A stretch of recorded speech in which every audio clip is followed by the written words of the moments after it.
हिंदुस्तान के युवा देश में ना रहकर विदेशों में जाकर ही अपना भविष्य तलाश रहे हैं, जिसका अंदाजा इसी बात से लगाया जा सकता है कि बीते साल 7.5 लाख से भी ज्यादा भारतीय युवाओं ने बेहतर करियर की तलाश में देश छोड़ना ही ठीक समझा। पॉलिटिक्स में ज्यादातर बड़ी बड़ी बातें होती हैं, भारी भरकम बातें, पंचवर्षीय योजना, 5th largest GDP in the world, RBI reserves ने रिकॉर्ड तोड़ दिए, फलाना डिमका।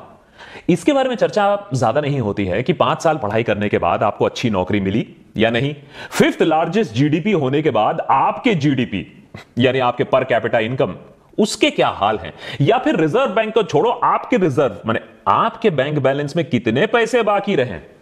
वैसे ही जियोपॉलिटिक्स में ही आजकल हमें Ukraine versus Russia, China versus USA और Trudeau versus India versus Modi के बारे में ज्यादा मालूम है, लेकिन शायद हम इस बात पर गौर नहीं करते हैं कि हमारे देश के ही स्टूडेंट्स उसी यूक्रेन, उसी रशिया, उसी अमेरिका, उसी कनाडा या यहां तक चाइना के तरफ भी पलायन कर रहे हैं। Skilled labour, high net worth individual, उन्हें तो हम दुनिया भर में एक्सपोर्ट कर ही रहे हैं, उसमें तो हम विश्वगुरु बन चुके हैं, लेकिन अब अमृत काल में रिकॉर्ड तोड़ नंबर ऑफ स्टूडेंट्स भी क्विट इंडिया कर रहे हैं।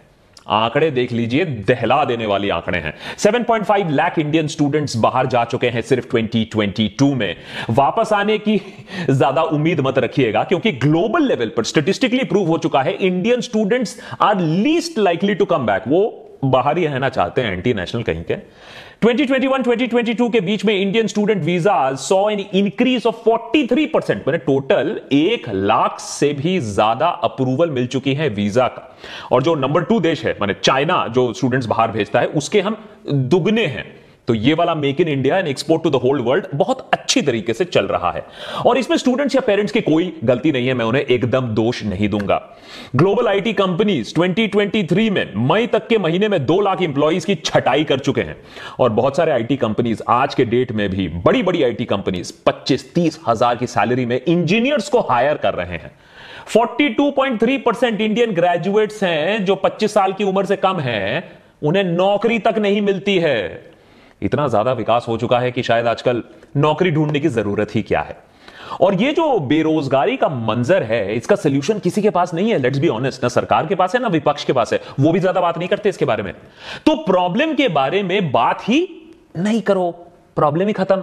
देखिए ना, प्रधानमंत्री ने आज एक रोजगार मेला को संबोधित किया, लंबा चौड़ा भाषण दिया, लेकिन रोजगार की समस्या को छोड़कर उन्होंने हर टॉपिक पर ज्ञान दिया। Online learning, tech progress, gadgets, G20 में हमारा सक्सेस, इंडिया बिकमिंग विश्वगुरु, वुमेन्स रिजर्वेशन बिल कैसे पास हुआ, चंद्रयान 3, अमृत काल कैसे आ रहा है, कैसे लोगों को अपना कर्तव्य करना चाहिए, नए संसद के बारे में बात किया, लेकिन रोजगार के अवसर, एम्प्लॉयमेंट के नंबर्स, उसके बारे में कोई बातचीत नहीं हुई। सरकार ने खुद पार्लियामेंट में इस बात को माना है कि सिर्फ पिछले साल पैंडेमिक के बाद करीबन 70% ज्यादा स्टूडेंट्स देश के बाहर गए हैं पढ़ने के लिए, माने 4.5 लाख इन 2021 एंड 7.5 लाख स्टूडेंट्स इन 2022। लेकिन ये 70 साल के बाद ये 70%, ये जो इंक्रीमेंट हुआ है 1 साल में, ये क्यों हुआ है, जानते हैं इसके बारे में आज के देशभक्त एपिसोड में। नेता टाइप आधा काम मत करो, सब्सक्राइब के साथ साथ बेल आइकॉन भी दबाओ।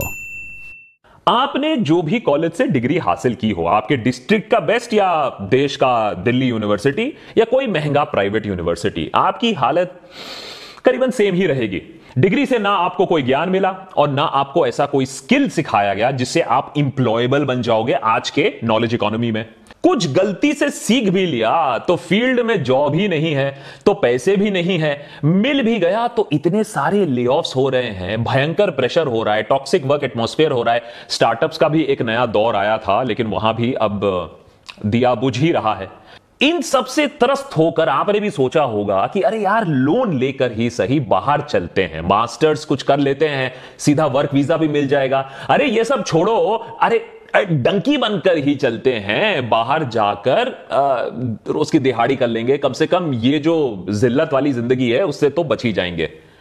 इसी हफ्ते ये क्लिप वायरल हुआ इंटरनेट पर। ढेर सारे भारतीय युवा अमेरिका में देखो कैसे इलीगली दाखिल हो रहे हैं। जय श्री राम, जय श्री राम, जय श्री राम, जय बजरंग बली, जय श्री राम।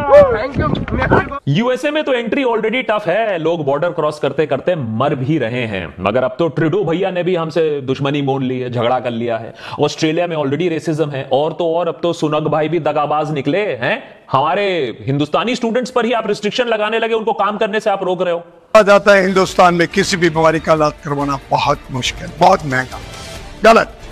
आप शहरियार जनता फाउंडेशन के मेंबर बनो, बाइट मेडिकल कॉलेज एंड हॉस्पिटल आने वाले 5 साल तक आपका पूरा इलाज फ्री करेगा। धन्यवाद।